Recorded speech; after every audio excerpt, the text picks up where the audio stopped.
Un muy cordial saludo a las personas que sintonizan este canal. Qué bueno estar de nuevo con ustedes y poder seguir compartiendo libros, comentando diversos textos que tenemos a mano, diversos textos que hemos estudiado.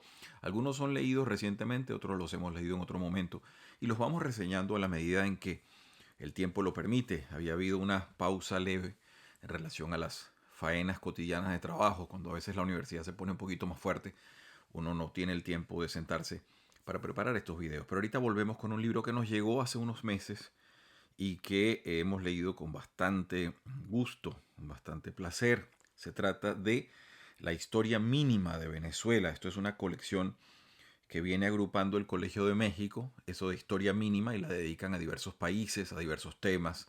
La hay sobre las ideas políticas latinoamericanas, la hay sobre Argentina, sobre Colombia, es decir, hay varios países y se le consigna o bien a un autor en particular, o como es el caso de Venezuela, a un grupo de autores. Lo tengo a mano, se los muestro a ustedes en cámara. Es la historia mínima de Venezuela. Debe entenderse que el nombre de mínima es porque es un formato relativamente breve, es decir, se trata de compilar la mayor cantidad de información, cosa que a mi humilde juicio logran bastante bien los autores, para poner el tema denso, complejo sobre la mesa, el tema de la historia. En el caso de esta historia mínima de Venezuela, el compilador es el profesor Elías Pino Iturrieta, él coordina la edición y lo que hacen metodológicamente es que dividen la historia de Venezuela, digamos, en una manera clásica, en tres grandes trozos. La primera sería la Venezuela colonial, y eso se lo dejan al profesor Manuel Donis Ríos, que se encarga de esos 300 años, para ponerlo a grosso modo, digamos de 1500 a 1800. Él entrega el testigo prácticamente en el siglo XIX. En el siglo XIX toma el testigo Pino Iturrieta y se enfrasca en lo que él llama el siglo XIX o los tumbos del republicanismo. Y él a su vez entrega el testigo más o menos en 1903 ya, bueno, un poquito antes pudiéramos decir, ya con esa trasvase de lo que sería el comienzo tanto de Cipriano Castro como luego el gomecismo. Y ahí se encarga la profesora Inés Quintero, que ustedes conocen también, porque son personas, tanto el profesor Pino como la profesora Montiel, Quintero Montiel, perdón, son personas que han estado en los medios, ustedes conocen porque tienen obra extensa. Es bien interesante el libro tiene, a pesar de lo poco, porque esta gente les dan un formato pequeño, ellos trabajan 234 páginas en total, es un libro que está bastante bien hecho. Son personas muy versadas en los temas que trabajan.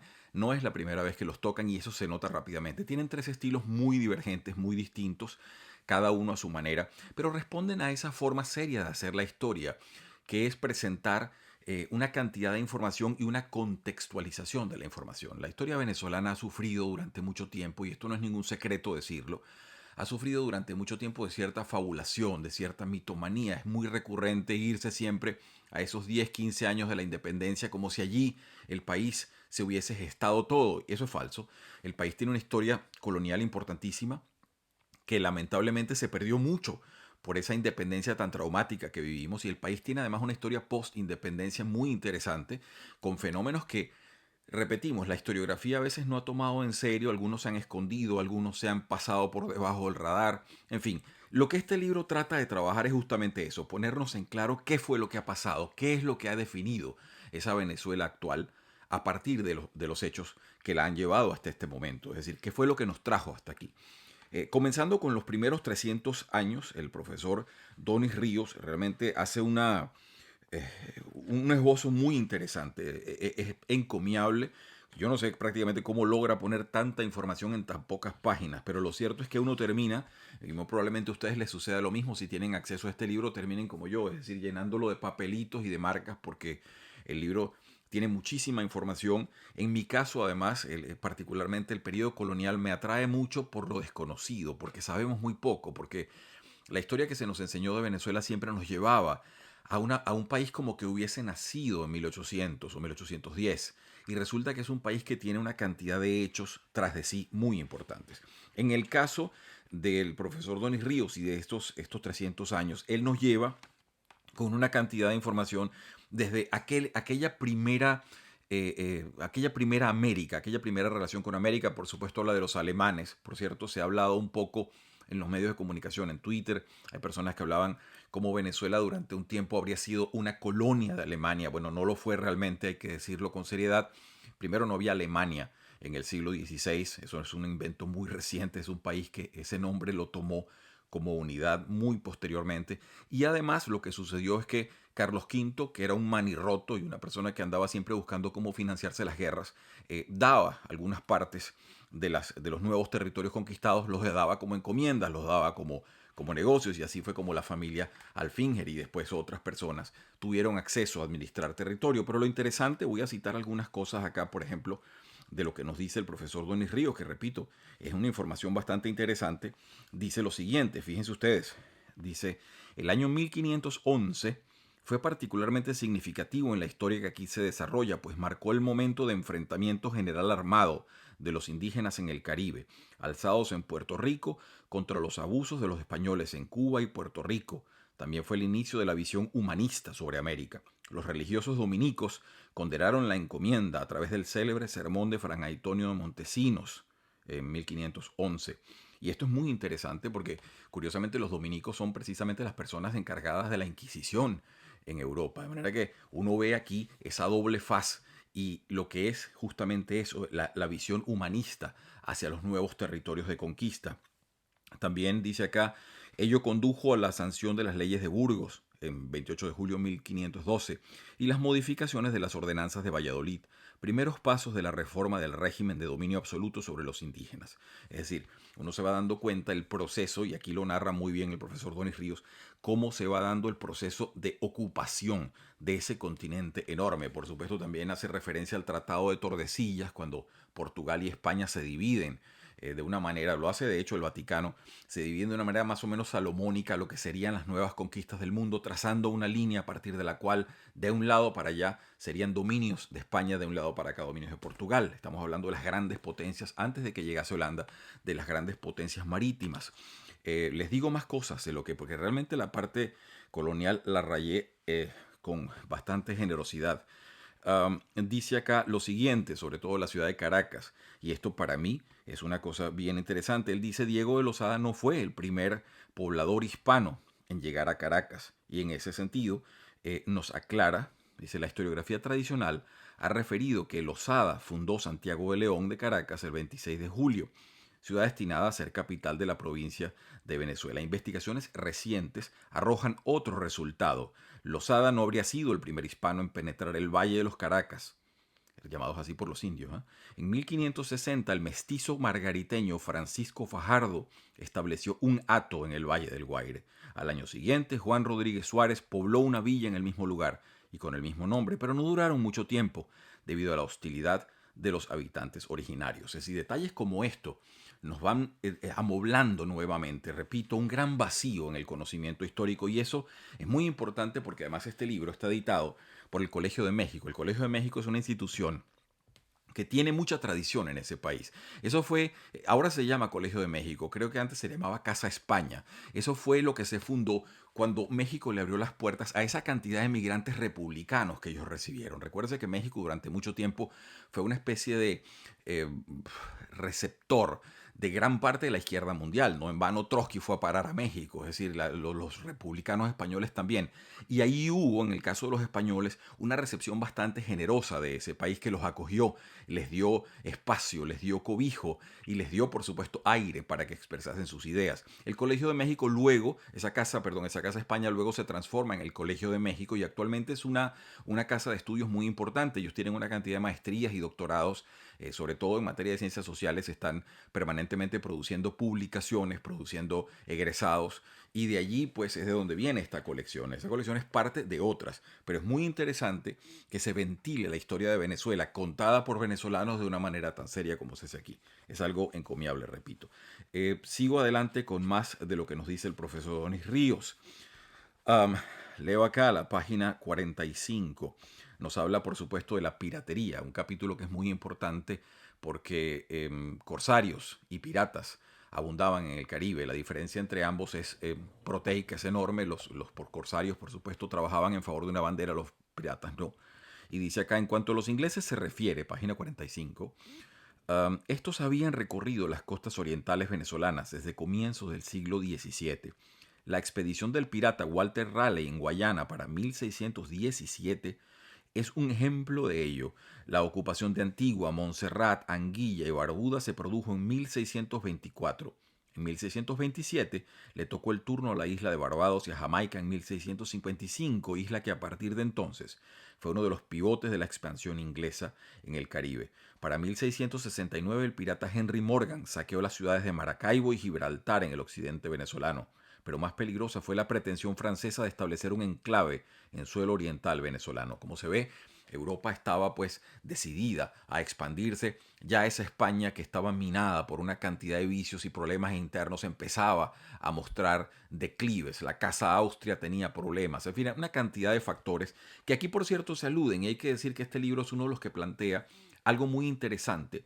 Y eso sucede más o menos ya sensible para nosotros en Venezuela en el siglo XVIII. ¿Cuál es el trasvase entre la Casa Austria o la Casa Habsburgo y la Casa de los Borbones, que luego toma dominio en España? Entonces, en las provincias se sintió fuertemente eso, que tuvo como colusión reformas tributarias y otras cosas que nos hacen ver, repito, con otra óptica esos sucesos. Pasando al profesor Pino Iturrieta, que se encuentra muy a gusto en el siglo XIX y lo explica con detalle realmente envidiable, porque Pino además es un autor que nosotros lo conocemos. Él nos ha dado muchas metáforas válidas para Venezuela. De él es esa idea de país archipiélago, que ustedes seguramente habrán oído. Él hablaba de esa Venezuela decimonónica como un país archipiélago, es decir, como pequeñas, no islas en el sentido geográfico, sino aislamientos de país, que luego hasta el siglo XX vendrían a ser unidos y conformarían esa idea que hoy tenemos de Venezuela. Pero, por ejemplo, donde la idea de ir de Caracas a Ciudad Bolívar era una cosa que implicaba tener que ir al extranjero, porque usted tenía que agarrar un barco e irse para Trinidad, por ejemplo, y entrarle al Orinoco por la boca del Orinoco, la boca total este pues, del país. Dice acá el profesor Pino Iturrieta, en el siglo XIX o los tumbos del republicanismo. Nos dice lo siguiente: el comercio es dominado por una somnolencia cada vez más evidente. Los valles de Aragua y del Tuy, otrora prósperos, lucen quemados y abandonados. Esto es posterior a la independencia. De 4,5 millones de reses contabilizadas al principio del conflicto, apenas quedan unas 250.000. La comunicación entre las regiones se vuelve una aventura riesgosa por la destrucción de los pocos caminos que existían en el siglo XVIII, por la desatención de los ríos navegables y por la falta de vigilancia. Esto es muy interesante porque esto nos lleva a un realismo importante, esa romantización realmente falsa de lo que habría sido la independencia. Nada es de lo que fue, habría escrito Bolívar en la mitad de la contienda. Y ahora la realidad corroboraba esa afirmación. Esto nos lo dice Pino Iturrieta, estamos en la página 102. Continúo leyendo más de ello porque él establece también, nos explica detalles de la primera constitución, la de 1830, y entonces la primera constitución, digo, cuando Venezuela se separa de la Gran Colombia, y la cantidad de leyes que se promulgan a partir de allí, y explica bien en detalle la función gubernamental que tuvo ese primer PAES y luego el traslado de la presidencia a José María Vargas. Muy, muy interesante. Leo otro pedacito en la medida que el tiempo lo permite de lo que nos dice el profesor Pino Iturrieta.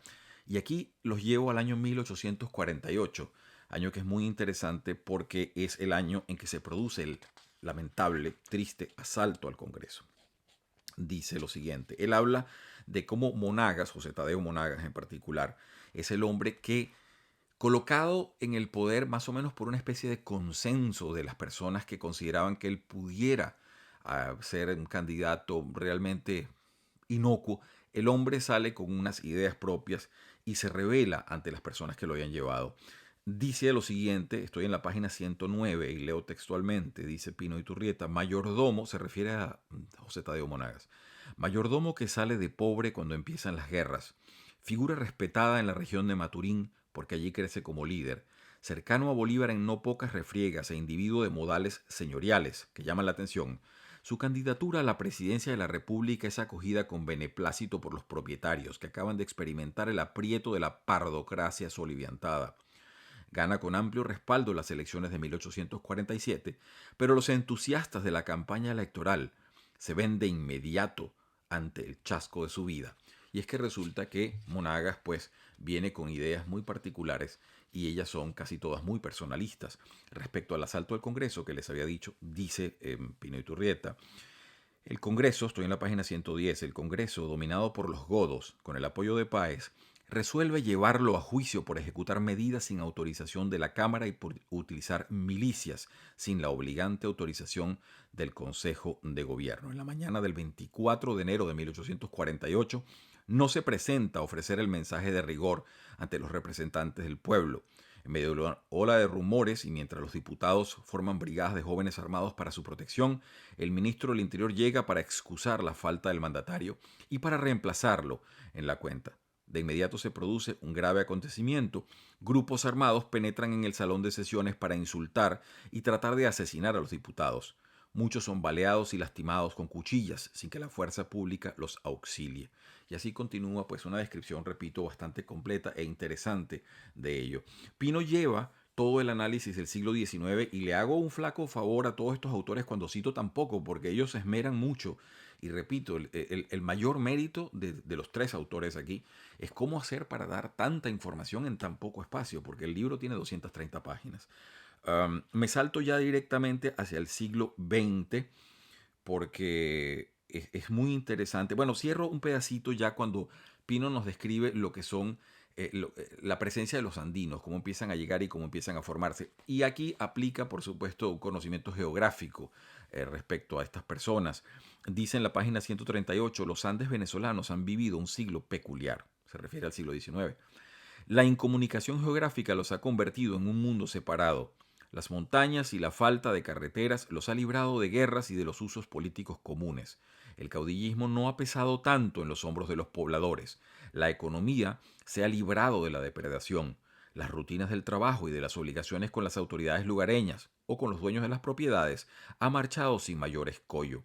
Mientras el resto del país experimenta la confusión propia de un escenario de disgregación política y el desmoronamiento de los poderes establecidos desde la Guerra Federal, los montañeses pesan en balanza precisa sus intereses y la ocasión que tienen de aprovecharse del caos para ocupar un lugar hasta ahora inexistente. De manera que esto describe cierto oportunismo o cierto pragmatismo de parte de esas personas que ven en el momento en que ya el resto del país está desmoralizado, prácticamente acabado, un momento propicio para tomar el poder. Y así pues lo narra y lo explica con mucho más detalle del que yo estoy ofreciendo. El siglo XX le toca a la profesora Inés Quintero Montiel y es un siglo muy interesante. Ya por supuesto aquí es mucho más polémico en el sentido en que gran parte de la información no es solamente información, sino que toca vivencia. Muchas de las personas que están escuchando esto o que pueden leer el libro tienen vivencia. Entonces empezamos con la exposición de datos, de información, de motivos y bueno, alguna explicación. Y por supuesto eso se presta a la polémica, pero